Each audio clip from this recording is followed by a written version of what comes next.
জুলাই আন্দোলনে শহীদ হওয়া প্রিয়জনের মরদেহ দেখতে না পারলেও অজ্ঞাত হিসাবে দাফন করা কবর শনাক্ত হয়েছে। তাই তো দীর্ঘ ১.৫ বছর পর কবর ধরেই কান্না ভেঙে পড়েন অনেকে। আবার কেউ কেউ জিয়ারত করে দোয়া করতে গিয়ে আবেগে আপ্লুত হয়ে পড়েন। এমন উচ্ছ্বসিত পরিবেশে পুরো রায়েরবাজার বধ্যভূমি কবরস্থান হয়ে ওঠে শোকে নিস্তব্ধ।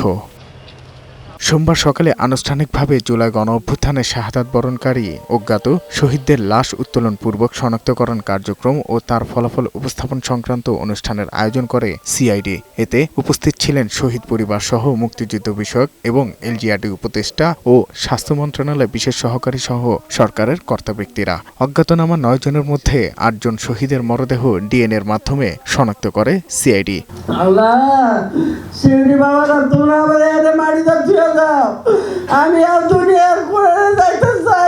আমাদের ভাইদেরকে যারা নির্মমভাবে হত্যা করছে, ওয়ারিশ থাকা সত্ত্বেও বেয়ারিশভাবে দাফন করছে, তাদের বিচার আমি চাই।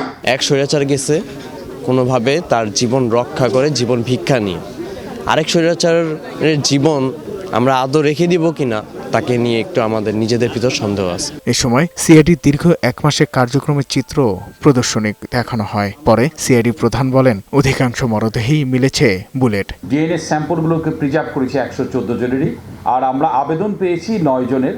তার ভিতর থেকে আমরা কিন্তু ৮ জনকে চিহ্নিত করে পেয়েছি। জাদুঘর যেটি হবে আর কি গণভবন, ওইখানে কিন্তু এগুলো প্রিজার্ভ করা থাকবে আর কি।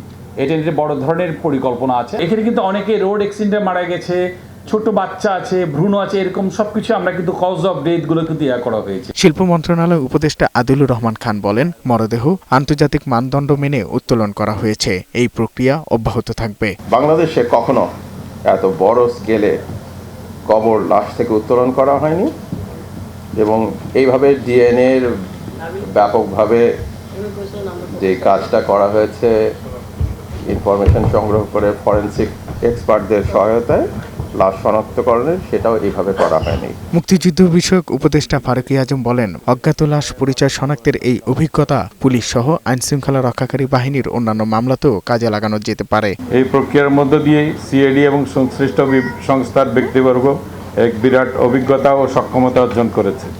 আমি প্রত্যাশা করব যে অন্যান্য পুলিশি তদন্ত এবং অনুসন্ধান প্রক্রিয়ায় এই অভিজ্ঞতা যেন কাজে লাগানো হয়। পরে শনাক্ত হওয়া ৮ পরিবারের কাছে তাদের প্রিয় মানুষগুলোর কবর হস্তান্তর এবং মৃতদের আত্মার মাগফিরাত কামনায় দোয়া করা হয়।